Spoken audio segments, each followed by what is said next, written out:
But the thing is, we had a budget constraint of $22 per hour. So keeping that budget constraint in mind, this is the optimal architecture that we have derived. So this is the basic design of a scalable web crawler. In today's video, we will be constructing the high-level design of a scalable web crawler. Now, a web crawler is a distributed system that automatically visits web pages, downloads their content, discovers new links, and continues crawling the web. Now, search engines like Google and Bing use web crawlers to continuously index billions of pages across the internet. According to our requirements, if we go through the design specifications, we can say that this crawler should process around 5 billion URLs in 30 days, achieve a throughput of approximately 2000 pages per second, store raw web pages, respect robots.txt, avoid duplicate crawling, and perform distributed crawling using a breadth-first approach. Now let us start designing the actual architecture. As we know, everything begins with a client. So first we have a client. In this case, the client could be an administrator or an internal scheduler responsible for submitting seed URLs. Now these seed URLs are the initial web pages from which the crawling begins. So instead of communicating directly with backend services, the request first reaches the load balancer. So the next component in line is our load balancer. So the request goes from client to the load balancer. Now the load balancer distributes the incoming request across various multiple backend server instances that we have. Suppose multiple crawl jobs are started simultaneously. Rather than sending every request to a single server, the load balancer evenly distributes the workload. This improves scalability, prevents bottlenecks, and ensures high availability. After selecting a particular instance, the request is forwarded to one of those URL frontier servers. So next we have URL frontier servers. Note that we can have multiple URL frontier server instances, but since we have a budget constraint, therefore we are only considering 2 servers or 2 instances here. The URL frontier is the brain of the crawler. Now, since we have 2 URL frontier instances in our architecture, this allows a scheduling layer to scale horizontally as crawling demand increases. The URL frontier is responsible for deciding which URL should be crawled next. It maintains the crawling order, ensuring we follow a breadth-first search or BFS strategy. Using BFS means we first crawl pages closer to the seed URLs before moving deeper into the web. This gives search engines broader coverage much earlier during crawling. Now, before scheduling any URL, however, the frontier first checks whether that URL has already been seen. For this, it communicates with seen URL filters. So the next component that we have is basically a cache memory of seen URLs, and the URL frontiers communicate with this cache memory. The seen URLs filter prevent duplicate crawling. Imagine 2 different web pages, both containing a link to the same article. Without duplicate detection, our crawler would waste bandwidth and storage by downloading the same page multiple times. Whenever the URL frontier receives a new URL, it first checks the seen URLs filter. If the URL already exists, it is ignored. If it has never been crawled before, the URL is marked as seen and becomes eligible for crawling. This simple step dramatically reduces unnecessary work and improves crawler efficiency. Next component that we have is a crawl queue.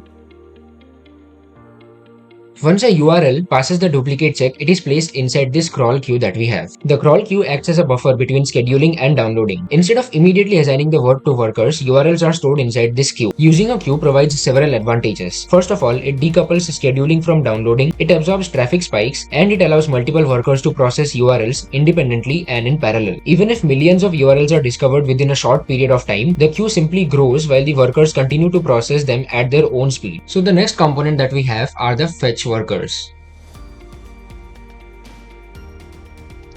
The fetch worker continuously consumes URL from the crawl queue. These workers perform the actual crawling. Each worker downloads the web page from the internet, and while downloading the page, the worker also respects the politeness policies. This means it follows the website's robots.txt rules and avoids sending excessive requests to the same server. This prevents overloading websites and ensures responsible crawling. Because multiple workers run simultaneously, thousands of pages can be downloaded in parallel. Whenever crawling demand increases, we simply add more fetch workers. This horizontal scaling allows the crawler to achieve the required throughput of approximately 2000 pages every second. Then we have our page store.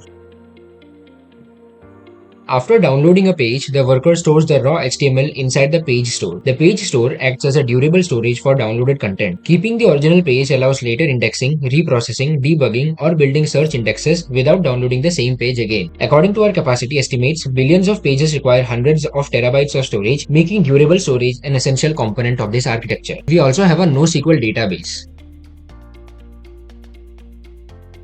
Now, the fetcher worker also stores information inside this NoSQL database. Instead of storing raw HTML, the NoSQL database stores the structured crawling information such as discovered URLs, crawl metadata, timestamps, and other information needed by the crawler. Since crawlers deal with billions of records, a distributed NoSQL database provides excellent horizontal scalability and high write throughput. This allows the crawler to continuously process enormous amounts of crawling metadata efficiently. The final component is the monitoring and alerting component.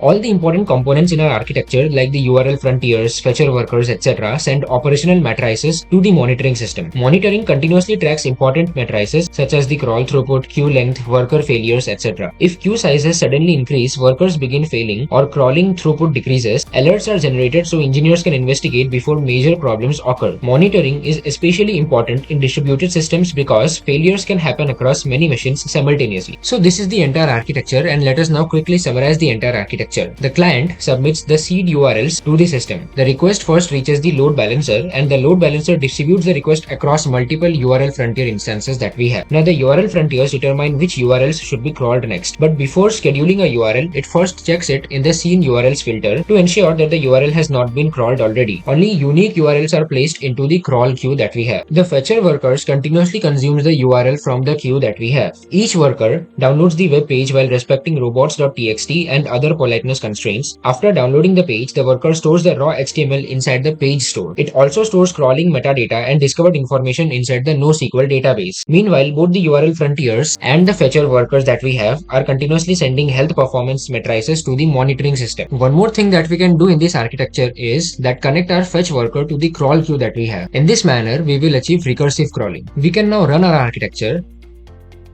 and we can see that we got a perfect grade because we met all the requirements that we had to meet. We can also test it out in our Murphy's lab, and after we exit the lab, we get a performance report of our entire architecture. Here, we need to keep in mind that we can add more URL frontiers or even more number of workers to make this architecture even more scalable or faster. But the thing is, we had a budget constraint of $22 per hour. So keeping that budget constraint in mind, this is the optimal architecture that we have derived. So this is the basic design of a scalable web crawler.